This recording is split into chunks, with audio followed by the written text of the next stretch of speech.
$14,000 Facebook Marketplace boat. Been a little bit more of a project boat than I had hoped. A lot of work's already been done to her, but after this video, I think she'll be ready to go to the Bahamas. That's the goal. We're getting out there, so let's dive into it. If you're new to the channel, it's a 1995 Robalo 2440 with twin 2008 Optimax 175s. A solid upgrade to the electronics on this boat. I've already posted a few videos of doing a lot of work and a lot of maintenance to this thing, getting it back up and running, because it was quite neglected, just sitting in storage for a long time. The guy I bought it from, a little bit sketchy. He took it in as payment for a job that someone didn't have the money to pay him for, so it was a little bit of a risk buying this boat. I'm hoping that I can get this thing ready to go out to the Bahamas. Can't freaking wait. And if you saw last week's video, we had a slight incident down by Key Biscayne, a little bit south of Miami. A 40-foot boat and I collided pretty hard. I'm just now getting to fully assess all the damages, but you know, it cracked the upper cowling, but they're really small spider cracks. I'm not honestly that concerned because it doesn't look that great anyways.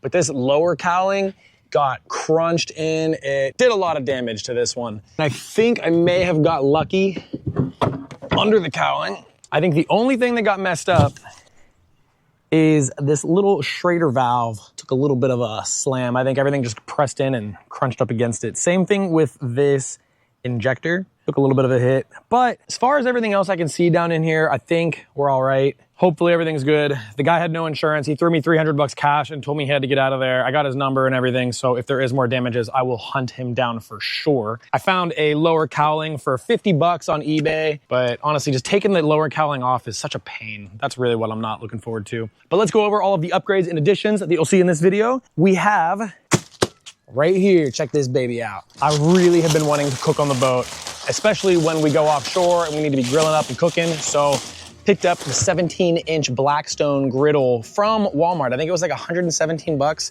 cheaper than I found it anywhere else, and it was same-day delivery here in Florida. This doesn't have any sort of fancy mount for the back of the boat, like no rod holder mount or anything. And I know there's a ton of options for grills that you can attach to the fiberglass on a mount or put into a fishing rod holder or clamp onto a bar. But I did not want to grill. I want to cook like hibachi style, where I can just cook everything. Easy to clean, easy to cook on. Super excited to use this when we're out and about. I also just flew back to Pittsburgh, Pennsylvania the last 2 days. I flew back in last night, but I had to go home because I'm selling my boat up north, and I had to go home to do a sea trial with the guy. Luckily, in Pittsburgh, Pennsylvania, we had a beautiful 50-degree day in the middle here of winter. It was crazy. So we did the sea trial all day, had beautiful weather. Water was 38 degrees when we were on the boat. And while I was home, I had these extra fenders. So I deflated them, which took forever, rolled them up really tight, threw them into my little personal item, flew Spirit Airlines back down here to Florida. So now I got fenders for the boat because I didn't have anything for this Robalo. Next up, we have a new steering actuator. Since mine's leaking really bad, I'll see if I have to replace every single piece or if I can just replace the cylinder itself. But it'll be nice to not be leaking any more power steering, because it's going into the back of the boat and then eventually leaking into the water, and I'm not trying to be dumping oil all through Southern Florida. We got 4 brand new thermostats, because if you saw in the previous videos, mine that are in these things are garbage. They are trashed. They still work, but who knows for how much longer, because they look pretty bad. And then we got new impellers for both motors. I'm not sure what these ones even look like. I haven't opened them up, but I can assume that they're probably not in great shape. Impellers, they were pretty cheap. Picked up 2 of them. If the other ones are in good condition, I'll keep them as spares. And then these freaking filters. I've been fighting them for a few videos now. I haven't been able to get the filters off of the motors, so I'm gonna take the fuel pumps out and a couple components and try to get better access to get those filters off finally, because they've been such a pain. This video, it's happening, getting them done. And then we got a new serpentine belt. Way too expensive for a serpentine belt. The one on the port side motor is cracked and it's not looking so good. So I need to swap that one out, and I'll keep the one that's on there just as a spare as well. But all this is going in the boat. And after all this is done, I'm gonna feel pretty confident taking her out to the Bahamas, as long as I have a good weather window. But first things first, what should we tackle? Let's get the grill opened up. It's the easiest thing. Look at this. That's pretty much gonna be me grilling all that up.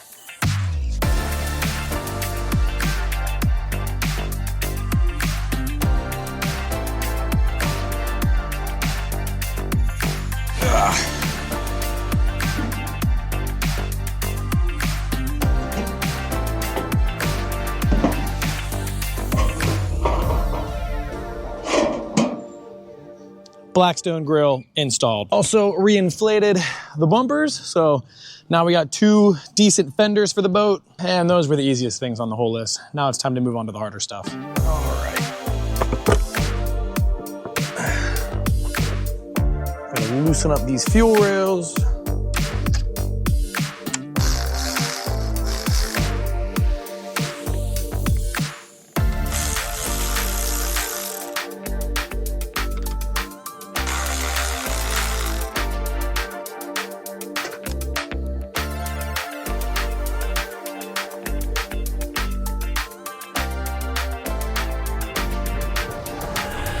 Here is the housing, but to get the bolt all the way out, that's why the fuel rail needs to be loosened. You don't need to take it all the way off, but definitely need to loosen it to get them all the way. And just gotta get that bolt back in there, and then she's out.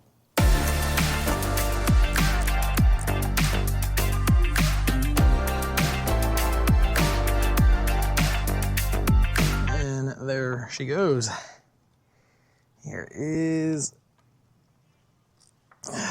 thermostat number 1. Actually, this thing is actually looking pretty good. They were looking really bad last time I took them out, but this one looks pretty, I mean, it's a little gross on the top, you know, compared to the new one, but, there's a chance I might actually not replace these. Thermostats were kind of expensive, and you can see it moves just fine. Last time I took them out, I put them in a bowl of boiling water, and I watched them open, watched them close. They worked perfectly fine. So right now I'm actually considering not doing that. The motors have been running really cold, like 95 degrees whenever I get going, but when I'm idling, they get up to like 145, 155. So I thought that it was the thermostats that were going bad, but now I think it's the poppet valve, which I believe is somewhere in this conglomerate. I think I'm gonna go do a little bit of research real quick on poppet valves, because I think that might be what's going on here. I don't think it's the thermostats. All right, I got the lower cowlings off, and I had to remove this entire electrical assembly right here to get to where the poppet valve is. You can see it right there. It's that circular housing. But I encountered quite an issue. When I pulled this off, that bolt right there was completely inside of this hose. Like, like I had to pull this bolt out. So there's a massive hole right inside of this hose, right there. You could see it. Let me try to zoom in. Look at the size of that hole. They completely pushed that screw straight through this. They had it pinched right in here, and it went right through it. This hose runs up, and it comes up here, and it goes in right there. Not exactly sure what that does. Luckily, when I just flew back down from Pennsylvania, my parents flew back with me for the holidays. So they're at the beach right now, but whenever they come back, I'm gonna ask my dad and have him just help me. I gotta take full advantage of him being down here to help me out, because he knows everything about motors. I don't know much. So we'll see, we'll see what that is. Right here is where the poppet valve lives. We got 1 bolt, 2 bolt, and there's 3, 4. They're corroded as could be. So we'll see if these come out. Surprisingly, these are all coming out really well.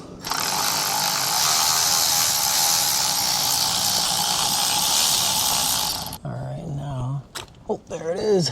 I really should have done that on the starboard side motor first, because then I would have had like clean access to everything. It's kind of a pain working in like this. And just figured out my own problem. When I took this housing out, it's actually the hose that goes to the poppet that they drilled straight into right there with a massive bolt. So I'm sure that is definitely not good.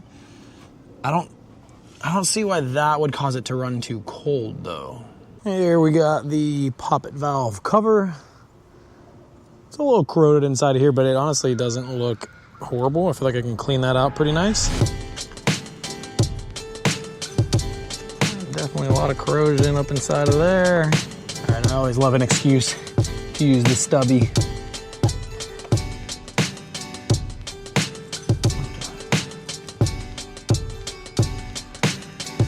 Well, here's another cover.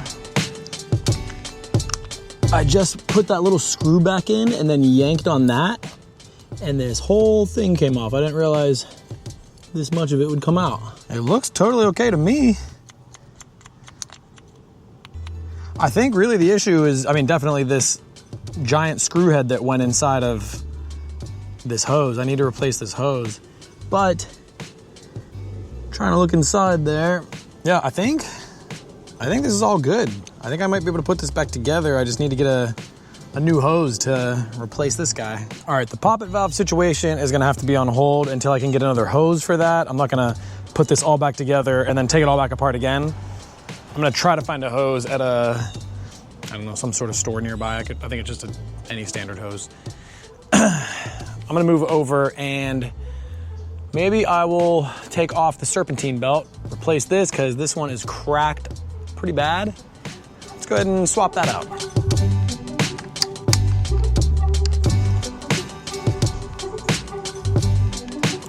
There we go.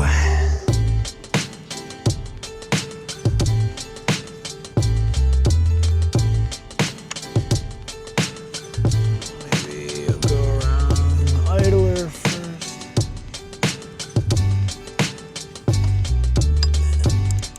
Hi. Oh, if only all jobs on this motor were that easy. And now, let's try to get these sons of bitches off.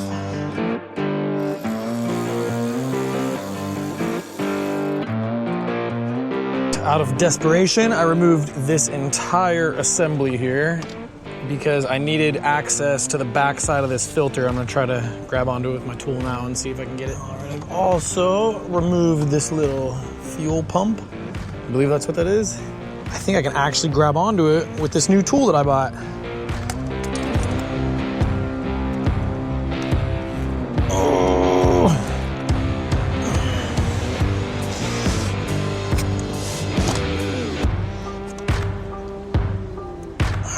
All right, I'm just getting my ass kicked with every single thing I try to do to this today. Look how beat up this is getting just trying to get it off. I'm gonna have to wait until someone can hold this piece for me so I can clamp onto this and try to use 2 arms and twist that off. And then once that's replaced, I can put this back on, new filter, bolt this whole assembly back in, put the lower cowling back on, and replace that hose. But for now, I think I'm going to start to try to take apart the steering assembly, and then hopefully my dad will be back in time to give me a hand.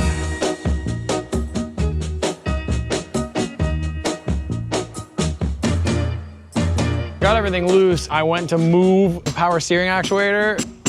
As soon as I moved it, all the pressure just blasted me in both of my open eyes and my open mouth, just full in the face of power steering fluid. So just went inside and washed my eyes out and my mouth out. Perfect timing. My dad just showed up back from the beach and now we're getting the rest of it taken apart.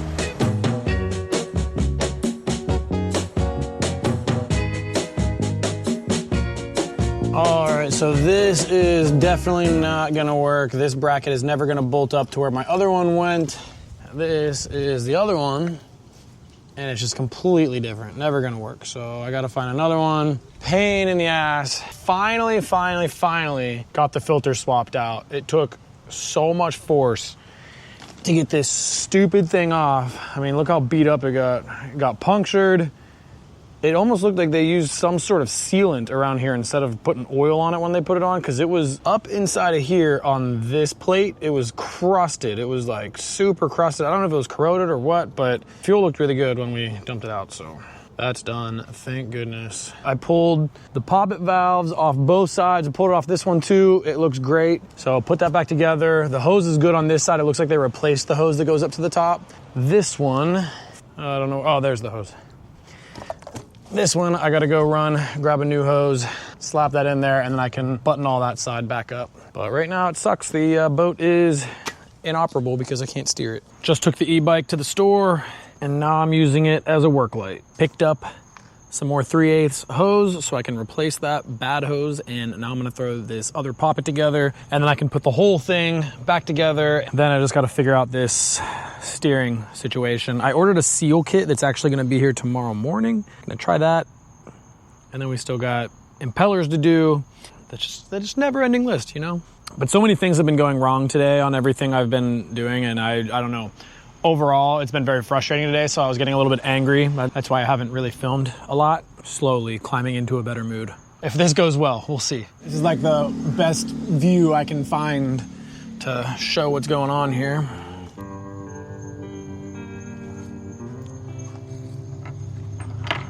Line everything all up nice and neat.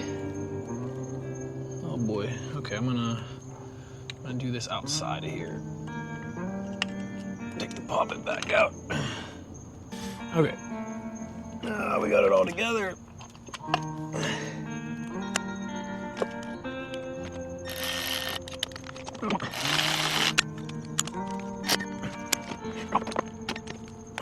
Alright, the new hose. It's gotta go up through here. Actually, it's gonna go behind this. But it's very difficult to get into there. It's just driving me nuts. The hose clamp is too big, the other hose clamp is too small. I think I can really smash down the bigger one and make it work, but then the hose clamp's right there, and it's just so big itself, like even the tightening mechanism, that this is never gonna bolt back to where it has to go because it's gonna hit into that. So I might literally just use a zip tie for the time being, and hopefully that works.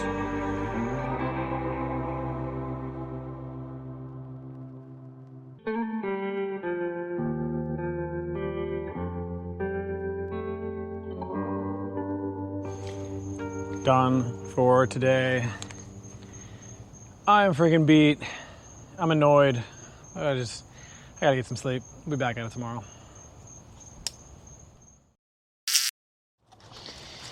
All right, it is a new day, a new solution to the power steering. Ended up overnighting a couple seals from Amazon. They have really good reviews on there, so we'll see. Hopefully we're just able to take out these seals around the end, replace those, and hopefully that should keep it leaking a little bit less than it was. I don't know if it's gonna fully fix it, but I think it'll be a nice temporary solution at least. Just getting the pieces apart on the steering assembly was such a pain. Everything was so corroded and so crusted together for being on this boat in the saltwater conditions for such a long period of time. It took a lot of work. It was very tedious just getting everything apart, just getting the bolts off, getting pieces separated from each other. It definitely was not as easy as I was hoping it was gonna be. I thought we were just gonna swap out the other actuator and be done. I didn't think we were gonna have to mess with this one too much, but even just getting this one off, it was just a complete nightmare. Okay, really hoping that this fixes it because it was 17 bucks plus $2.99 for 4 a.m. to 8 a.m. overnight shipping for these seals. We threw on the old Amazon special. Right now, we're just installing the old actuator with all the old hardware where we didn't think we were gonna be using all this old hardware, so we weren't very gentle with it when we were removing it. So it was a little bit of a pain putting everything back together. We thought we were gonna have all brand new hardware from the new actuator, but wasn't the case.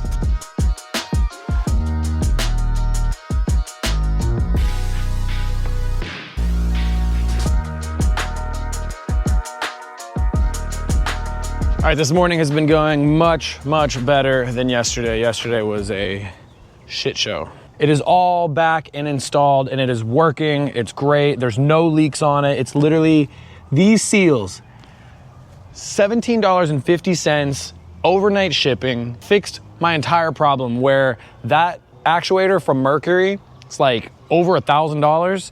And even that other, the Viver one, whatever the brand was, the other one that I have that doesn't fit, that one was like $300. This is one of the rare occasions where boat doesn't stand for bust out another $1,000. It stands for bust out another $17.50 with overnight shipping from Amazon at 4 a.m.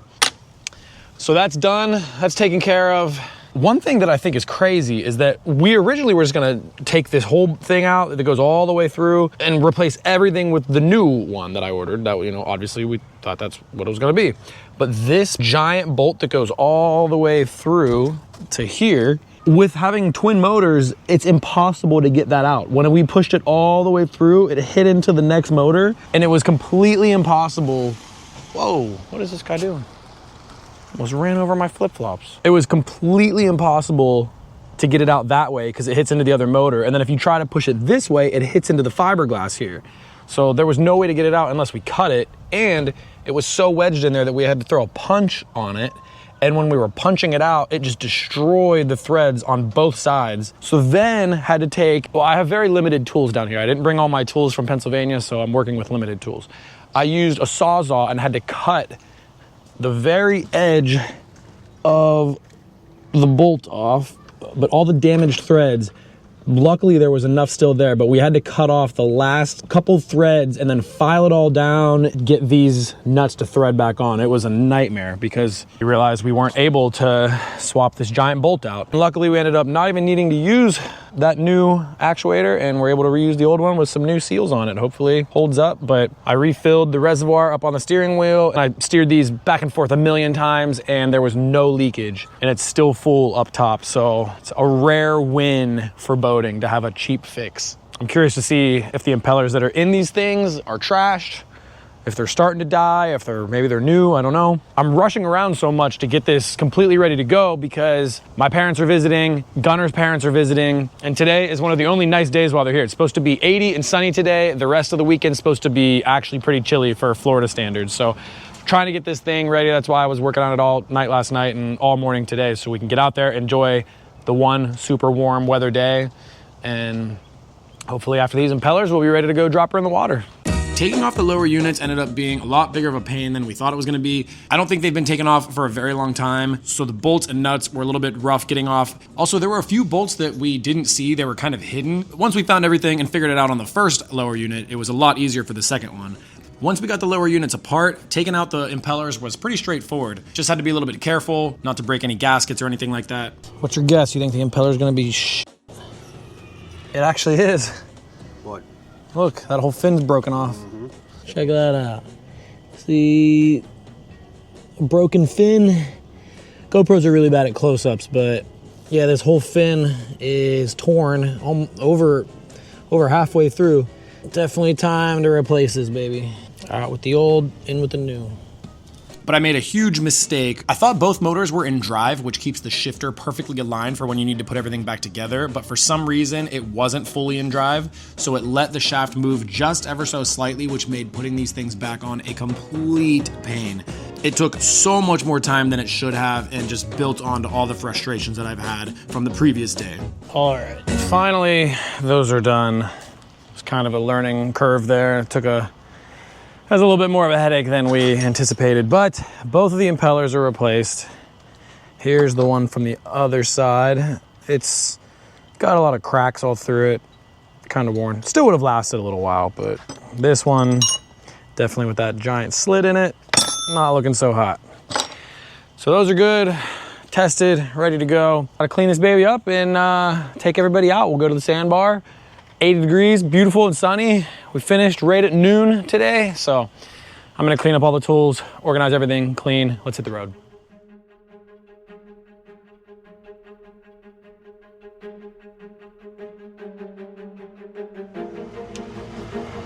All right, we just got to the boat ramp at Haulover, and it is by far the most packed I've ever seen it here, which still isn't saying much for normal Miami because we only have this small parking lot. Eventually, they're gonna open up that giant one over there. But I took the very last parking spot there. It's Friday afternoon. I'm actually very surprised we even got a spot. But we're just waiting for everyone to walk over and hop on the boat. They actually are walking up right now. A little bit more windy than I would like it to be today. Oh, and check out the extra seating. We took our outdoor patio seats and they kind of fit in here really nice. I kind of like it. It might be a normal thing in here now. Just like a lounge. It's like it feels like it's like a party bus, but it's a 30-year-old boat. Let's go, what are you waiting for? Chop, chop, charter's leaving. Welcome aboard the luxury cruise line of Brandon Gross Enterprises. Oh, look at this! Look at this! This is Gunner's idea. Gunner, that's awesome! I thought he was crazy for it. This is great. Shoes off. That's a great idea. All right, we untied? Yeah, we got a lot of boat traffic today. This is definitely new territory for me. Got a jet ski to the right. We got these two boats in front of us. We got one behind us. Damn, there's a lot. Yeah. It's crazy.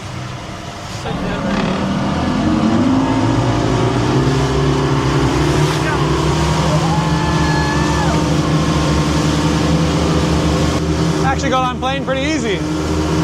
That's very surprising. I was thinking that with 7 people on board and all my tools that it was going to be a little bit difficult getting on plane, but it honestly didn't take much longer than it normally does when it's only me and Gunner. We're going to hit some waves here.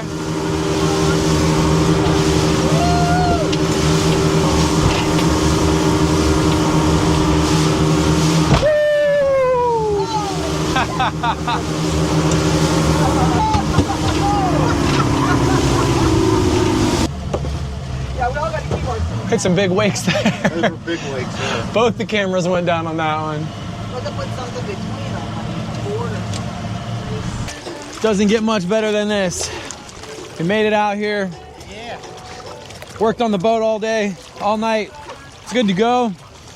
And no issues so far. This is the image I never thought I would see. My family in a sandbar in Miami. Oh, yeah. Oh, I should do the wheel bearings. I was thinking I was done with everything. I'll run the wheel bearings till they look like that one at the ramp. There's a lot of people out here, though. Look at this. I'm sure this is still nothing for normal Miami, but there's so many boats out here. The most that I've seen so far. It's always just me and Gunner and like 2 other boats the whole time we're out.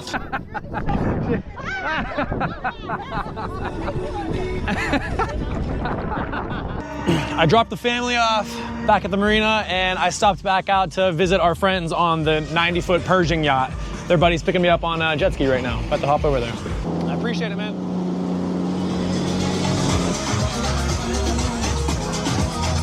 We're on the very front of the 90-foot Pershing right now. One day, you know, gotta start small. We got a 24-foot Robalo.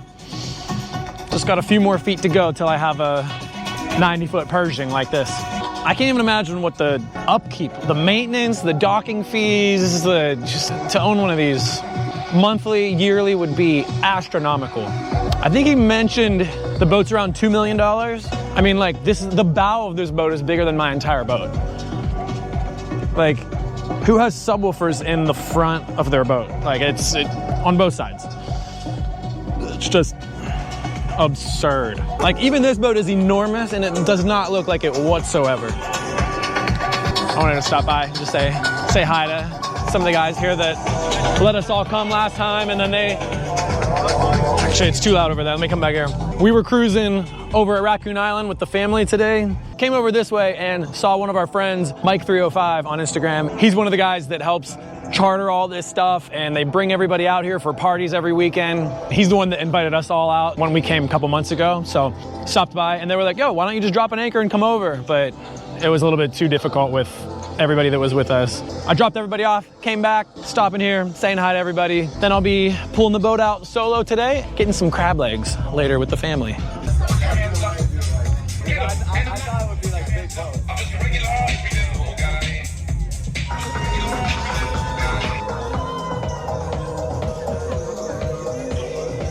All right, but we're back on the boat, leaving the big crazy boats and all the crazy partiness. Heading back, gonna load this thing up and take her home. Everything went well. Seems like everything that we did seems to have fixed all of my problems. The temperatures are good on both motors, and I'm very, very content. All the major repairs and all the major maintenance things and upgrades are all done on this boat now. I'm just gonna start taking her on a little bit longer of cruises, and I think I'm ready to take her to the Bahamas. I'm ready to go as long as I got a good weather window. Stay tuned to the channel. We'll be going to the Bahamas soon, getting in that bright blue water, exploring around the Bahamas for maybe a week or so. Yeah, thank you guys so much for watching. I appreciate all the support on the videos, and I should probably start paying attention to driving my boat because it's dark and I need my radar on because there's a million boats out. Thank you guys. See you for the next one. Peace.